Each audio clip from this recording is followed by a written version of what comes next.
and welcome back to the Sidetracked Sports Podcast. I am your host, Jasmine, and today we are going to be discussing the secret struggles of recovering from an injury. For this episode, I am joined by the lovely Grace Clifford, who is a junior Red Rose rugby player and is currently playing in the Under-20 Six Nations Summer Series after returning from a pretty horrible injury. So, Grace, first of all, how are you?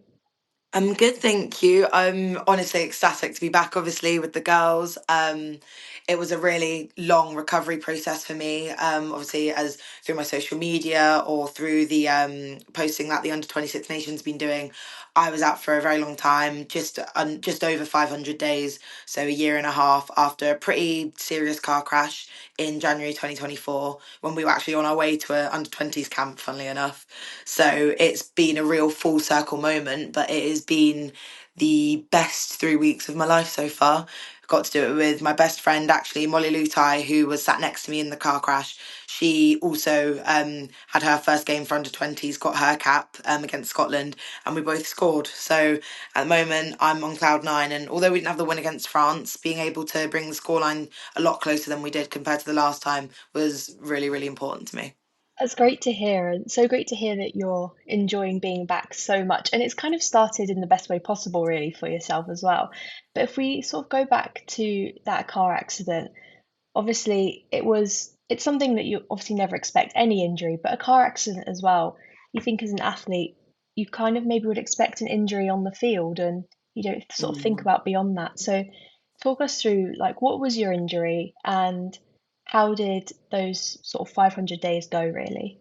So my injury was, unfortunately, we got rear-ended by a van on the M1, and he was going pretty quick. I can't tell you specifics because I don't know. Yeah. But we ended up from the impact. I crushed my pelvis, and then where we swung around and hit the central reservation, I unfortunately dislocated my hip as well, which we didn't know at the time because we were very fortunate. It wasn't one of those car crashes like when you see on TV and the smoke and fire and anything like that. We were very, very lucky. But we all kind of came to and realised that something wasn't right and we didn't want to move or get out because we didn't want to risk it. And I just think with that injury, we were taken to Northampton Hospital, and then I was then sent to Coventry because they had a specialist to do with hips up there. I was in hospital for a total of 10 days. I think that was probably the quickest part of the injury because I don't really remember much of it, which is great because I was on a lot of painkillers. But for me, I was getting so many mixed messages. It was, oh, you could be back in 4 months. Oh, it's just your hip. It's just a dislocation. Oh, it's just a break. But by the end of the 10 days, 3 days into my stay at the hospital, I had a surgery. That means I now have 6 or 7 screws in my hip. Because obviously being a prop, being front row, it's extremely technical. And we spent a lot of time hinging in that kind of crouch position and it'd be taking a lot of force just in a scrum alone, never mind landing on it, and all sorts of things to do in the whole physio world that I've been massively a part of for the last year and a half. But I think once I left the hospital after the surgery, England were amazing. They came straight down to my home in Brighton and they said, and for me, I was like, great, I can be back by April and play my under 20s campaign. I've just got my contract, just had like Red Roses pre-season. It's a setback, but it's nothing that no one else has seen before. Injuries happen all the time. And then England come down and they'll sat me down in front of my mum in the living room. I've just taken my morphine and they've said, Grace, you're going to be out for a year. And I was just like, okay, deep breath. Um, it's just a year. It was kind of a moment where you feel like your breath's being snatched from you. It didn't really feel real at the time, but where I thought I kind of would have maybe broken down from it a bit or taken on a lot of the impact in a negative light, I was really lucky that I had a massive support circle around me to make the time fly by, number one, but also to get me back from something that's really uncertain. Like you say, injuries happen on pitch all the time, but there's not many times you have to rehab someone from a car crash and a surgery. And I just think that the 500 days have kind of passed by through literally waking up and realizing that I can either sit there and do nothing that day and feel really bad and have no progress, or I can do my 1% for the day. That's going to contribute to days like my first game against Scotland, my second game against France, and what hopefully I hope to be a pretty lengthy career in rugby alongside the Roses, Lightning. Honestly, for me, just playing rugby is the goal. I don't care where I play. You could play me at grassroots, you could play me in the World Cup squad. I'd be happy at the same level because rugby is the passion. That's what I want to do, and I love doing it. That's so amazing to hear you talk so positively about honestly a really horribly negative thing that happened to you. And even throughout it, it's like just having that positive mindset throughout, which I'm sure maybe there were days you didn't quite feel so positive. It wasn't always smooth sailing going through. But how did it feel as well, sort of at such a young age, hearing that you're going to be out for a whole year as well? That must be quite hard because you see a lot of your friends going to camp and still playing, and you're right at the start of your career, just as things are starting to get even more exciting and excel. So, what was that sort of, I guess, comparison like of seeing some of your teammates still being able to carry on? Do you know what? I think the range of injuries we had, Leah Green, who also actually played and did very well in the campaign against for the Six Nations, sorry. She, for example, walked out of the car crash with a concussion, and she was fortunate enough to play last year's 20s campaign too.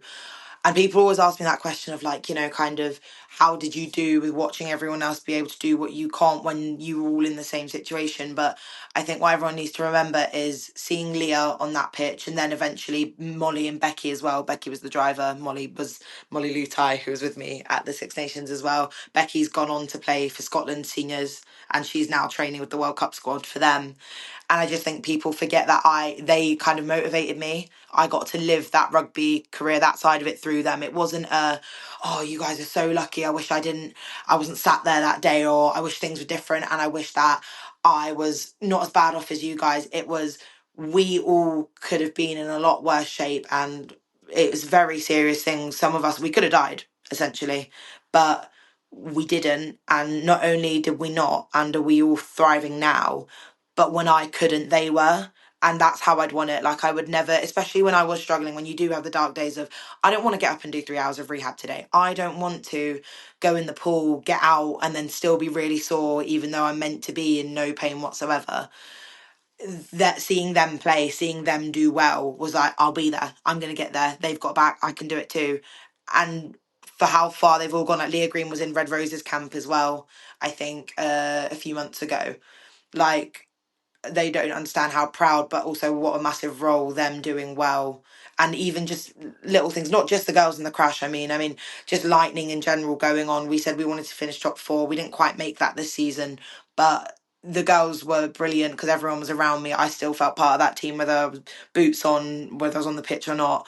Like, I think that first game after the crash, everyone wore these bows for us in their Mm. hair, just as like a commemorate thing. And the team sheet came out. My head coach Nathan Smith, he put out a little selection, and then in the middle was the strikers because we're lightning strikes, Yeah. and it was just saying kind of to really emphasize the feeling of the team was behind us. The Red Roses sent us packages, like I've had so much support that I think you do distract yourself from the element of jealousy, and you have to turn it into a motivation. You have to make it something worthwhile, because it's just the way that the cookie crumbles, I guess, and I want my cookie to crumble very well. So It's yeah, it is incredible. Honestly, I'm almost mind blown at how much of a positive mindset you have had sort of throughout the whole thing. But thank you very because much. I mean, if I was in that situation, I can't even imagine how you would even start to get through it, let alone make the full 500 days and make your return to international rugby. It's just quite unbelievable, really. Honestly, it felt unbelievable being in it, especially because with the injury, it wasn't just the car crash and getting back from that. It's I had a complication 6 months into it that meant that I couldn't hinge properly, and my squats were affected, and just getting back to gymming, like in general, was made really hard. And it turned out I'd needed to have a keyhole surgery because I had some floating bone from the impact in my hip still, and some like labor, lots of fancy words. But I had to have a second surgery, which added another 4 months on my return. And then literally a day to the year of the car crash, so January 2025, the same day I was jumping on a force plate, just doing some testing before I was about to go into camp in January, and I fell off it and I broke my ankle and my foot, and then that resulted in another surgery. So for me, it was bad luck comes in threes, and I had my three surgeries, my three injuries. But the village I have around me, like my family, my friends, my teams, Roses, Lightning, every single time I had one step back, I had everyone else pushing me two steps forward. So as much as it's one of those things of like, how do you do it, or like it's amazing that you can push through these things, it's less I was doing it myself. When you have that amount of support behind you and the motivation to come back from that, it's uncanny. Like you just go, you just keep going, you just keep going. I love it. And I guess in a way, kind of like what you said, having the other girls go through, obviously you had different injuries, but go through the same experience and Mm. see them make their return, and almost having a shared experience of being able to relate to one another in a way must have helped with that motivation to get back. Like you said, like seeing them going back to play was like, okay, wow, I can't wait for it to be my turn. And now that it Yeah. finally is, what is it like being back on the pitch and doing Oh, what you love? honestly, this sounds so cringy, but it does feel like home. Like it really does. Like for me, I was so nervous about that game, but the minute I heard the whistle go, it was okay. I'm back on the pitch. I've done this a million times. I've done this for 12 years, um, and all it is another 15 girls on the other side, and I need to get under that big H thing. Like that's genuinely as simple as that. It feels like it's just been such a massive build up to it, and there's been so much kind of not pressure, that's the wrong word, but like a massive like build up towards this big thing of me returning to rugby. But again, because of the support I've had, it's not been something where it's like, oh right, you've got to be back and you've got to be exactly how you were. I've had so many chats with all the way from the Red Roses, like managers and coaches, to my little sister, and like just like my best friends being like, Grace, no one expects anything of you more than just to turn up. Mm. And funnily enough, that's what I did. It just feels like everything's falling into place. Everything's right again. It was a massive part of my life, and now it feels like I've got it back. And don't get me wrong, as much as it was a horrible thing, I'd never wish this on anyone, and it was a really hard journey. I learned so much about myself as a player, as an athlete, as a person. I learned to make life outside of rugby as well, make connections with people outside of just turning up and smacking each other around on a Tuesday. Like it taught me so much, and even more about the game, like the amount of time I had to then watch and improve myself. I always explain it to my coaches, a golden opportunity. Who have you ever heard of his gets given a England contract and then gets given a year of the best rugby team in the world, physio and rehabbing you, um to basically be the best version of yourself. Like I saw it more as an opportunity than a setback, really. So now that I'm here, I just want to keep going. Like I'm ready for anything, especially with the World Cup coming up. I think obviously I won't be part of that campaign with the senior girls, but to be behind them, but also to have something to work towards again, that's really important. And I just want to say as well, obviously, to anyone listening, they can't see your face as you're talking all about all of this, but the smile that's coming through on your face is just so amazing to see. Like, honestly, you look like you're beaming, and you can just see like the pure joy radiating from you as you're talking about getting back to playing, which is just incredible to see. And I guess hearing about all of the support you've had as well is really nice to hear, because there are so many athletes, I guess, when they get injured, and especially in team sports, you're sort of taken out from that team aspect where you're maybe training with the same people three, four, five, six, 7 times a week, and suddenly you're maybe seeing them once or twice a week if you're lucky. So, how important was that support from your friends, your teammates, coaches, in sort of making sure you still felt like part of that squad as well? I think it's so important. I think the biggest part of injury is that the first thing you want to do is isolate. You don't want to be around anything. You don't want to see anything. Like for me, I was basically bedbound for about 2 months. And then it was then learning to walk without the crutches. I was on crutches for 5 months. Mm. I didn't come off them till maybe the end of April, beginning of May 2024. And I think at first I don't want to be around anyone. I'm really like scared. Like you just even getting like just everyday things. Like for me, I live in Brighton, but we were in Coventry. I was in Coventry Hospital, having to like get back in that car and stuff. I was just like, oh my god, but you do it. And it's like my mum being there to then be like, you're okay, I'm with you. My first car journey was straight to go see Molly to see if she was all right, because we were at different hospitals and we had matching hip injuries, so I just wanted to get a picture with her. But I think just like those little moments, like that's when the thing in your head telling you that you need to isolate, you need to be by yourself, and you're in this really unfair, horrible thing that's happened to you, and it's not your fault, it's all an accident, and all this, that anger and that like kind of pent up rage and sadness, it just disappears. And I think that coaches, players, and families really need to kind not force themselves but realize that those little things of I'm just going to pop over and grab them a coffee, or like for me that's I had a running joke with my boyfriend actually at, my not at the time, but when we were getting to know each other and I'd been in the accident, and he would say, all you talk about to me is your nails, coffee, and the gym. And that was my entire life, practically for the year and a half.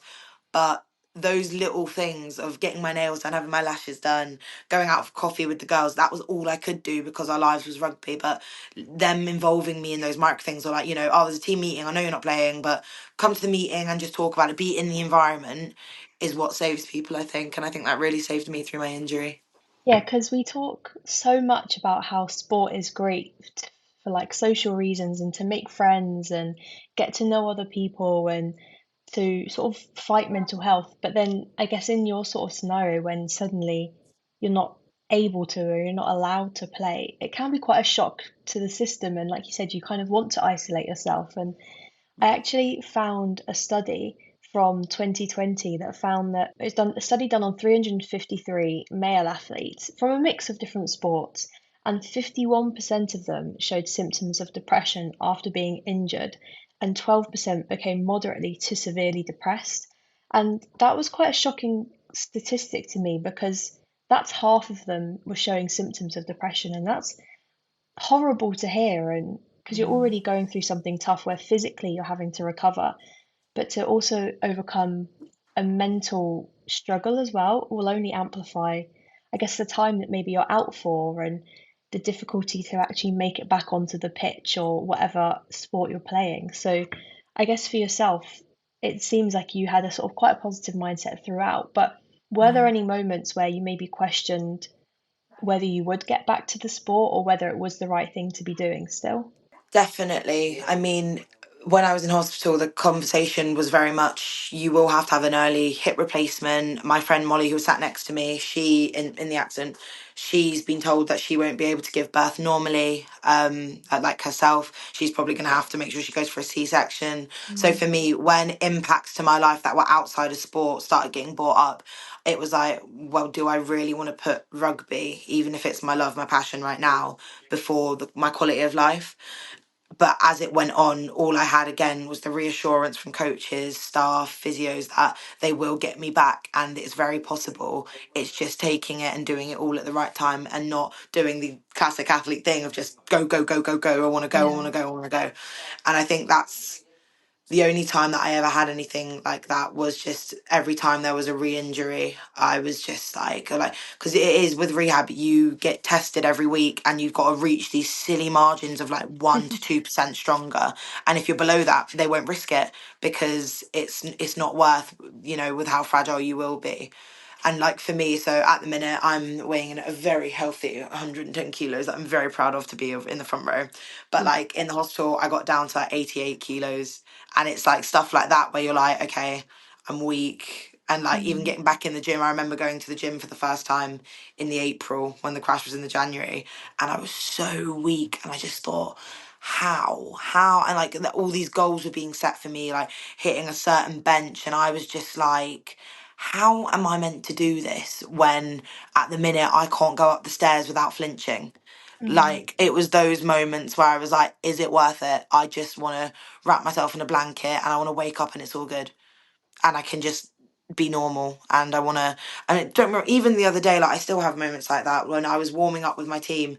I got really, really psyched out and emotional because I was in so much pain warming up, but everyone else can just do it. Or I used to be what I think a lot speedier than I was now. And it's like, well, what if I can't hit that top speed ever again? Because there's metal prohibiting it. It's not my fault. It's so unfair. It's this, it's that. But then again, you get that arm round your shoulder and you go, right, calm down. The world's not going to implode because you haven't hit your speed meter yet on your second game back. Breathe. Like, that's kind of, I think those are the hardest battles, are the ones where you're on your own. So when you're talking about those statistics, obviously I think men's mental health, especially in sport, is a whole separate issue and a massive issue that needs to be addressed. But I do think the kind of solution, in a way, that was for me personally, is that you've got to speak. You have to talk. That's the hardest part, is speaking. It's about surrounding yourself with people that you're happy to either A, do it with, and B, encourage it. Like, there was never, like, there were times where I'd be like, girls, I don't know if I'm ever going to get back. I don't know if I'm going to be as good as I was. Never once did anyone put me down. Don't worry, I was heard out. I was listened to. Mm. They'd nod, agree with some parts, but the encouraging kind of growth mindset was always put into me from my family and friends. Yeah, I do think what you mentioned in that is so important, that men's mental health, especially then within sport, is a Mm. very different thing. And typically, as women, we've been brought up more to talk about our emotions with our friends, with our family. It's been more acceptable for us to do that and express how we're feeling. And so I do wonder how much of a difference it does make in injuries between men's and women's sports. And obviously, I'd like to hope that coaches in both sports would still put in the same effort to try and reach out to players, support their players as much as they can. But it does make you question whether there is that difference there at all, because obviously you were supported very well by friends, family, teammates, coaches, everyone. And so you'd like to think it's the same, say, for example, in men's rugby, but I guess you don't know until you're in that situation. And then it's almost too late. And it's trying to encourage that conversation before it happens of, okay, well, let's talk about how we feel with everything. So then when it gets Mm. to someone unfortunately being injured, it's not a big barrier in a way to talk about that as a team. And I think that's a great thing to mention. And it really shows how much of a great support team you've had around yourself to have overcome three injuries, three pretty horrible back-to-back injuries, and still talk so positively about your experience of it all, I think, really.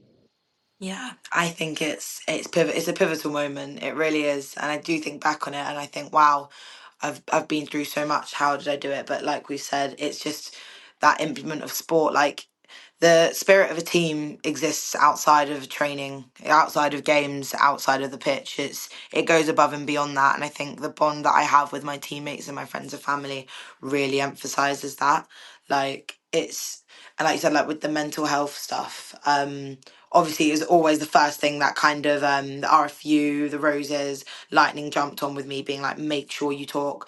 And if you speak to anyone, I guarantee they've heard an incredibly dark or offside joke from me about the crash, because that's the way that I deal with things. But like, if anyone makes sure, oh, I'm sore, I'm hip, I'm like, oh. I was like, someone will be like, oh, I feel like I've been hit by a bus. I'm like, well, let me tell you, like stuff like that. And honestly, and every single time I will get, there'll be a look, but it's the fact like people do put up with my own individual ways of coping. And I think it's also a patience thing as well. So it's amazing, but also it's the two-way street of not only listening, everyone can listen, everyone can tell you to speak and get you to speak once or twice, but it's actually about the consistent, like, putting into someone of, I know that this is the way you need to deal with it and process it. That's how we're going to do it. Like, some people like do need to be left alone and need to train by themselves and don't want you to talk to them about it. But then there's me who loves talking about it because it means it's not me thinking about it, it's out in the open. So I Mm. think it has to be something that people are willing to put themselves out there for injured players, and especially males and females obviously, but I just mean in the male side of the sport. It's a social thing. Men aren't taught to talk about their feelings. They're not taught to complain, and not that women are, but we sit a lot more comfortably in it because we're a Yeah. lot more naturally, I'd say, empathetic, because of just the way that we've always been shown that through our mothers, aunties, sisters. Whilst you see the kind of opposite traits displayed in your day to day life, by your counterparts, brothers, fathers, granddads, So I think those kind of two things need to always be considered, but the main message there is people just need to have patience and talk. That's all it takes. I love that. And I guess another thing, trying to get maybe another message from yourself.